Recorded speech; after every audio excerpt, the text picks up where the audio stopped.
tentar entender toda essa história, né? Porque começou também, além da gente estar vivendo esse momento de pandemia, de coronavírus, incerteza econômica, que a gente já vivia antes desse vírus aparecer, agora temos uma disputa maior ainda entre os grupos políticos, contra e a favor. A gente chamou e convidou o professor Marcelo Peixoto, que é da CS Consultoria, é mestre em economia, doutorando em sociologia, para nos explicar toda essa história. Bom dia, professor. Muito obrigada por sua participação. Bom dia, Carla. Tudo bom? Tô tentando ir bem, né? Muito obrigada por ter aceitado o nosso convite. Vamos tentar entender primeiro a questão econômica. O Brasil já não vinha muito bem das pernas, né? Inclusive tinha uma expectativa de um PIB X, que foi criticado porque esse PIB não chegou ao número que era previsto. Então, a gente já não estava muito bem na economia antes do surgimento desse coronavírus. Exato, assim, eu acho que nunca a economia e a sociologia foram tão vistas ao mesmo tempo, certo? Então, a gente já não vinha bem, certo? E com uma crise como essa, nós vamos piorar, isso é uma certeza. E aí, assim, voltando um pouco para a economia, eu vou tentar muito não falar no economês e tentar falar mais numa linguagem para todo mundo entender. A gente sempre procura na economia entender o âmbito. Então, a gente acabou de ver um decreto que o governador passou. Esse decreto vai ajudar, sim, mas ajuda a um âmbito, uma quantidade de empresas pequenas. Então, a economia, ela vai precisar de uma força para a pequena empresa, não para um pequeno grupo de empresas, como essa ação que o governo fez, que quem iria receber uma notificação, ok, mas eu estou falando de 85% que não iriam receber. Então, o que eu vejo dessa junção é uma economia que já havia ruim e vai receber um impacto que ninguém não tem a mínima noção, ou vamos agora projetar aqui alguns cenários, do que pode acontecer com essa economia. E aí a gente consegue enxergar que existem grupos políticos se fazendo de duas linhas. A linha saúde ou economia? Qual dos dois é melhor? Elas não andam separadas, elas andam juntas. Você não consegue ter uma sem ter a outra. É porque eles estão como se colocando cada uma num patamar diferente para você escolher, ou uma ou outra, né? Você tem que escolher as duas, no caso. Exatamente. Vamos assim, como eu estava vendo, a Jovem Pan passou há pouco tempo, qual o custo de uma vida? Não tem preço. O preço de uma vida não tem preço. Mas, por outro lado, então, se a gente para a economia hoje, e aí vamos realmente cuidar e foco total para tudo no coronavírus. E aí eu tiro como alguns clientes meus aqui que estão dizendo, Marcelo, eu não paguei o papel da luz, eu tenho que me alimentar, eu tenho que alimentar minha família. Uma semana a pessoa aguenta. Já foi muito bem quando você falou, nós vimos de uma recessão. Então, quem tem uma reserva pode ficar em casa.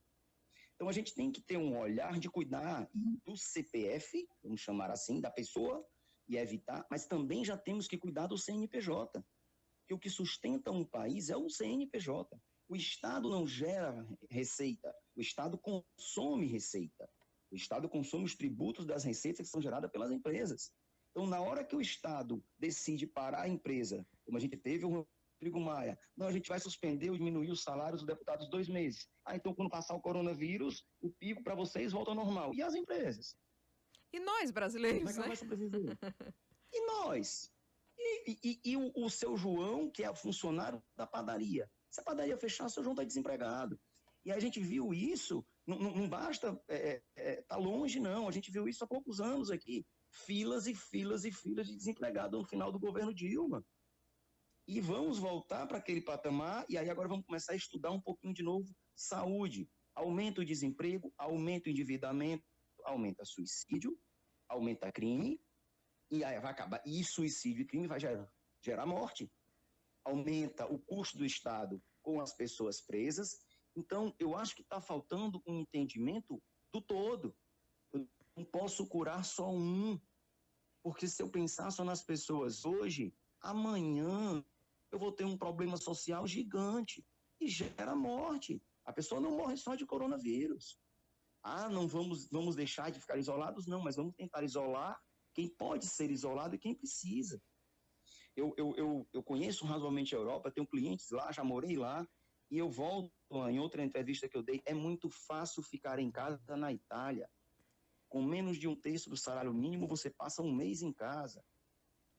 É muito difícil ficar em casa no Brasil, onde são 7 pessoas num cômodo que você não tem saneamento básico, E, você não tem água, é cheio de mosquito. e você está sendo, às vezes a família tem bem mais do que 7 pessoas, né? Porque reúne pai, mãe, Sim, filho, sim. avô, a avó, o tio. Então, assim, como é que você isola todo mundo num cômodo?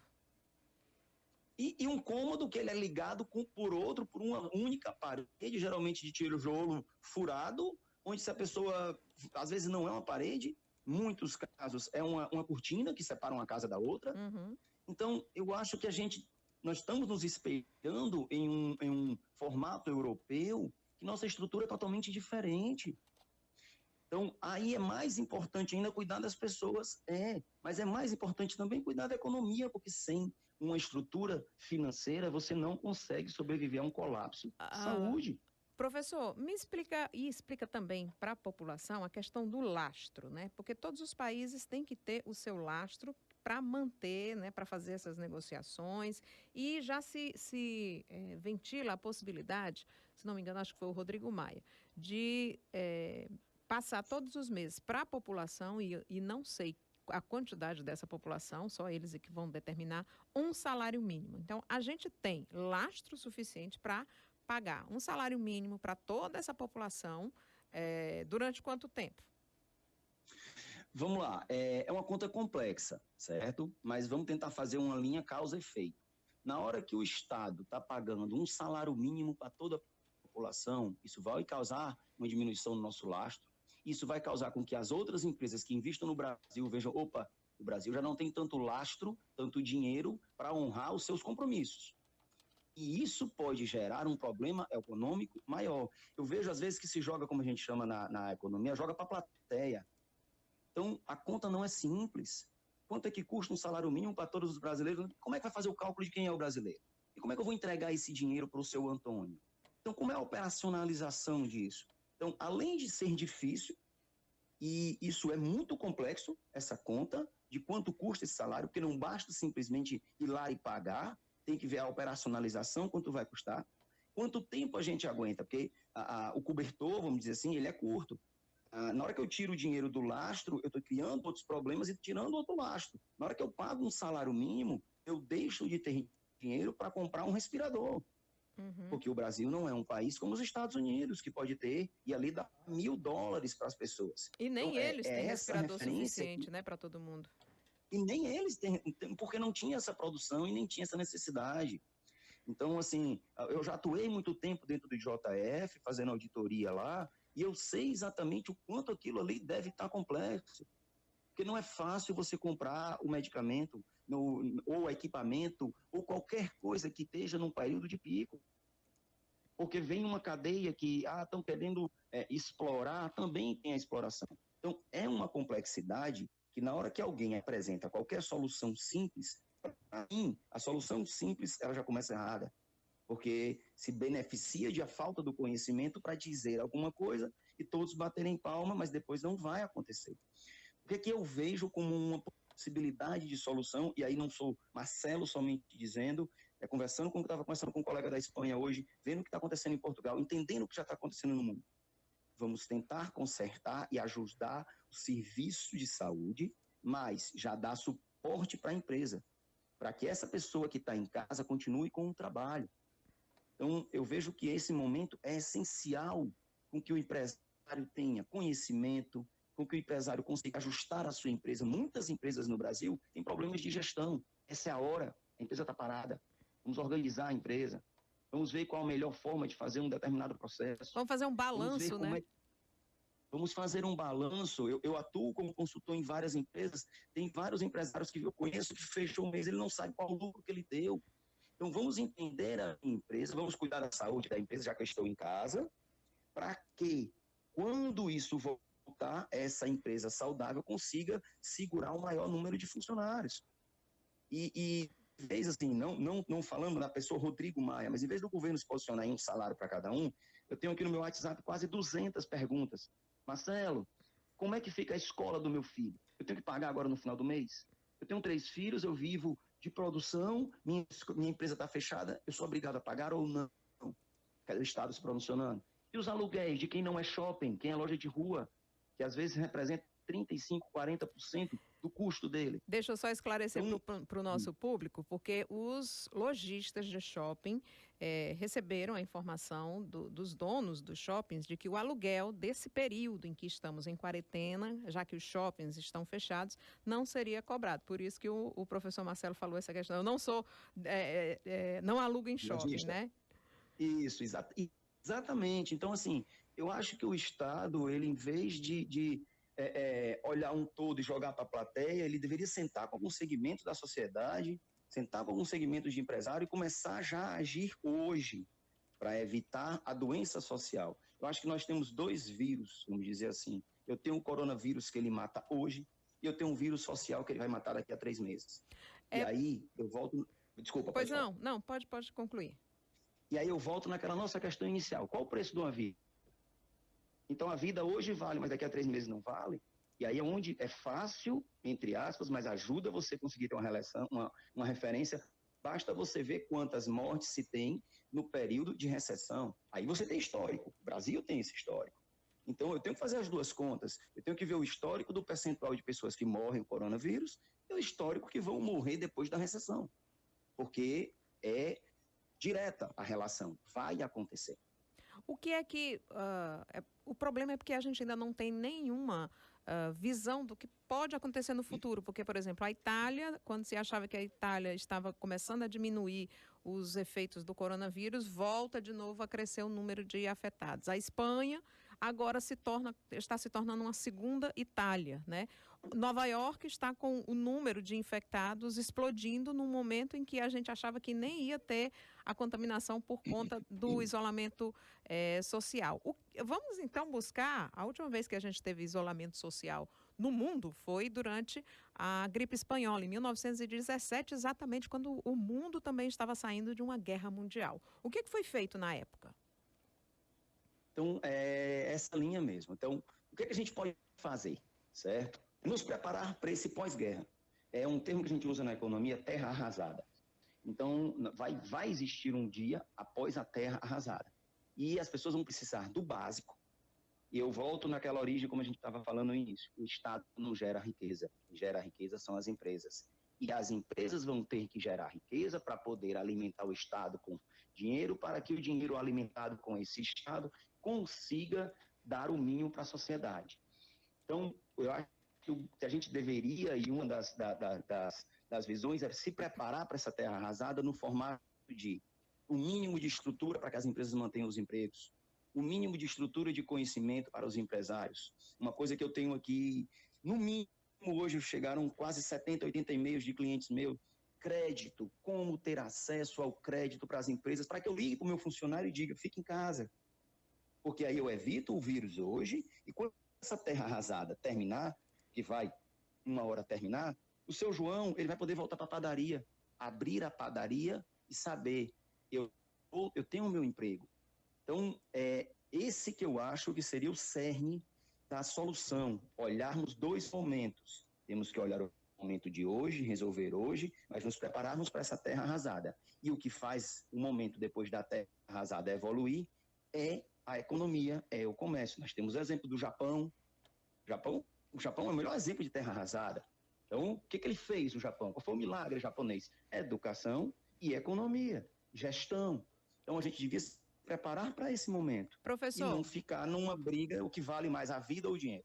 A gente tem que pedir também que os políticos atentem para a questão do que pesa mais no bolso da população quando ela vai comprar o pão, o arroz, que são os impostos, né? Essa multiplicidade de imposto que é cobrado, você vai comprar um pão, o trigo já pagou o imposto, o transporte desse trigo também já teve imposto, o funcionário que faz o pão vai ter um imposto cobrado no salário dele, o patrão que vai vender aquele pão vai ter. Então, assim, esse pãozinho está cobrado, né, imposto.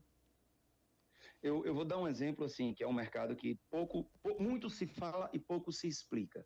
Tudo que você me disse, ele é transportado. E no Brasil é transportado via terrestre. E vou dar um exemplo como Fortaleza agora. Nosso governador acabou de anunciar algumas medidas, mas eu vou precisar. Opa, eu acho que caiu aqui. Caiu a ligação. Opa, desculpa. Opa, oi, pronto. Vamos lá. Vamos lá. Desculpa. Então, usar o exemplo, como você me disse, tudo que você disse agora, ele é transportado. E ele é transportado via terrestre no Brasil. O exemplo de Fortaleza, nós temos o maior ICMS sobre o combustível. Nós temos uma pauta de combustível aqui de R$ 4,60. Então, o combustível já é para ser vendido, porque o Estado sugere a R$ 4,60. E aí toda a linha que vem no combustível vai encarecer.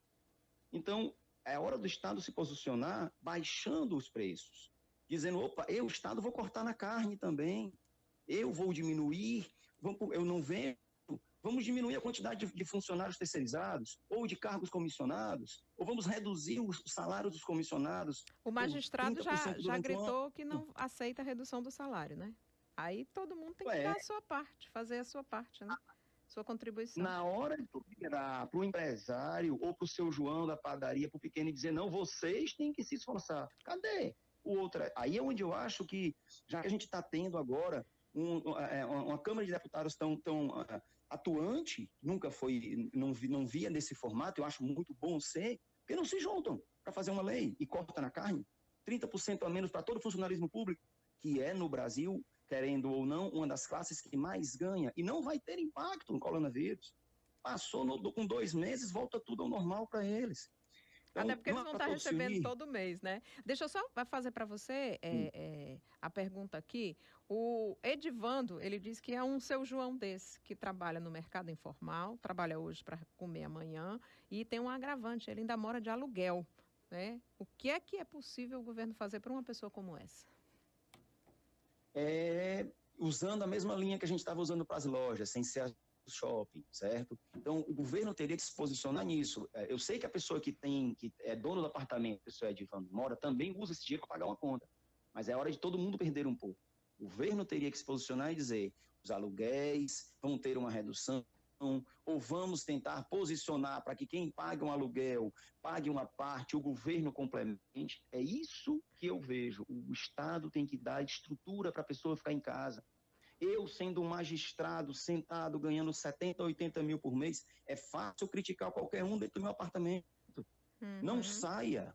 Você está vendo que horrível, mas eu quero ver ele ganhar R$800, vai ter que fazer R$200 por quinzena e tá com 7 pessoas dentro de casa com fome.